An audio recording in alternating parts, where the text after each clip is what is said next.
NN0, Juliet Alpha Delta, nothing heard, out. NN0, Juliet India Victor, this is NN0, Juliet Alpha Delta. Disconnect for your training. Out. For Charlie 3 Bravo, this is NN0, Juliet India Victor. We are continuing with training to help us prepare for the upcoming exercise. Last week we discussed the subparagraphs of the Echo Echo India report, and that no subparagraph should ever be transmitted blank. We also briefly discussed each of the subparagraphs and the information that should be included. This week we'll go through a checklist of 14 items that will help assure that all pertinent information has been included while maintaining a concise description of that information. I did send an email to all Florida Mars, Navy Marine Corps Mars members. If you did not receive that email, that is all right. It is not imperative that you have it for this discussion. And you may contact me during the freenet if you'd like me to send another copy. It will also be available online. The first point, a question to ask as a checklist as you proof your Echo Echo India report, is to ask, do I have Alpha Sierra Golf 1, Alpha Sierra Golf 2, and Alpha Sierra 4-2 in their correct states? This is where the online generator can be very handy, but please be sure to proofread if you use the generator. One word here on this first point, that on the information you would have received via email, I did make an error and did not include Alpha Sierra Golf 2, South Carolina, so you may want to make that correction to your notes. Continuing on with point number 2. Ask yourself, am I using the correct words after unclass depending on the situation of the Mars exercise or an actual incident? Again, please be sure to proofread the generator if you're using that for your Echo Echo India report, because some mistakes have been reported there and a template is always helpful in that situation. Point number 3, does the Echo Echo India report identifier I used match the situation? The identifier should match the situation to which you refer, which may be somewhat different than the original incident in the exercise. For example, in a past exercise, the initial incident was a chemical spill with an identifier of poisoned ground, which was caused by a train derailment in South Florida.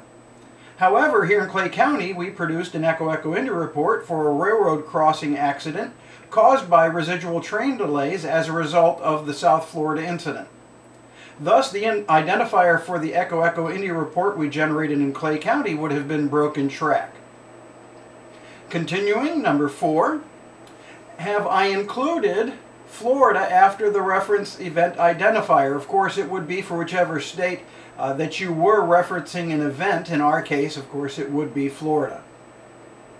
Number 5, have I answered the 3 questions of what, where, and when in the situation line? I refer to these as the 3 W's, I spell whiskey, whiskey, whiskey, of answering what has happened, where did it happen, and when did it happen. Specifically, regarding where, is it a specific location? It's a best practice to actually write the words what, where, and when on a piece of scrap paper so that you can check them off once you are assured that you have included them all in the Echo Echo India report. Point number 6, have I kept the text in the subparagraphs brief, concise, meaningful, understandable, and covering the situation? Along with that, point number 7, have I avoided using any abbreviations that won't mean anything to personnel in other areas? As an example, here in Clay County we have an area called the Brickyard, which is referenced very often in power outages. Including that in an Echo Echo India report would be meaningless to someone who isn't familiar with this area. So we want to avoid abbreviations or slang or jargon that would be geographically specific and might be confusing to other stations. Halfway through the list, are there any questions or queries from any members? Over.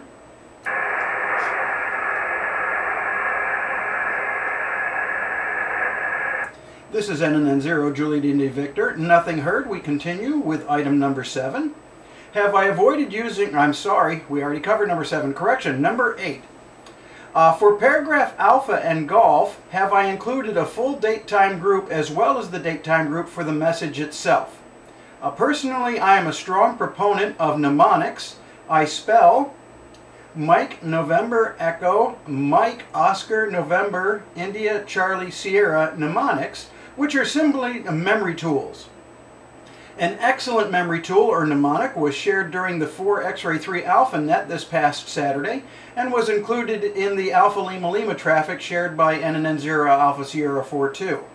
It is the word ago. I spell Alpha Golf Oscar ago, which represents the 3 date-time groups included in the Echo Echo India report. The alpha is for the date-time group included in subparagraph alpha. It should be chronologically the first or oldest of the 3 date-time groups included in the Echo Echo India report. This indicates the time of the incident. Golf is for the date-time group in subparagraph golf, which indicates when the transmitting station received the Echo Echo India information from the source, such as a TV or news reporter or editor. This date-time group is the second chronologically in order. Finally, the Oscar is for the date-time group of the Echo Echo India report itself when it was drafted. If it is placed after the precedence, which would be immediate or Oscar for the Echo Echo India report. For paragraph golf, have I included a contact person and their phone number? Continuing with that, point number 10. For golf, if referencing a TV radio station, have I included the city and state and a contact number? Number 11, have I tried to use the basic words of operational, inoperative, and unknown when possible? This refers back to being concise. We want to use as few words as possible while still giving enough information. Remember, one of the goals of Mars passing traffic is for it to be with all deliberate speed and as effective as possible. And using too many words can distract and even take extra time for passing traffic. Number 12, for an inoperative situation, have I given a very brief reason why? Have I answered the question of what is wrong, why something is inoperative, and what would be needed to make it operative again? 13, if I am the reference source, have I included my name, call sign, and a phone number where I can be reached should additional information be requested? Number 14, have I kept my line length to figures 6-9 or less characters for digital message transmission? For this point, it might be helpful to type a line of 69 characters into your digital software and then drag the right-hand border of the software to the left until the transmit window is only 69 characters wide. Most software will auto-scroll when text reaches this point, and it is an excellent visual cue to see the line length. Some software packages include a ruler that can be used to establish line length. As we conclude, if you'll excuse my alliteration, the main points of this emphasized for the Echo Echo India report are correct, concise, complete. Correct. Is the information correct and accurate? Concise. Is the description concise, using as few words as possible? Complete. Is the Echo Echo India report complete, including all contact information, all 3 date-time groups using the Alpha Golf Oscar, ago acrostic, and do all subparagraphs include appropriate indicators? Before we conclude the training, do any stations have questions or require fills? Over.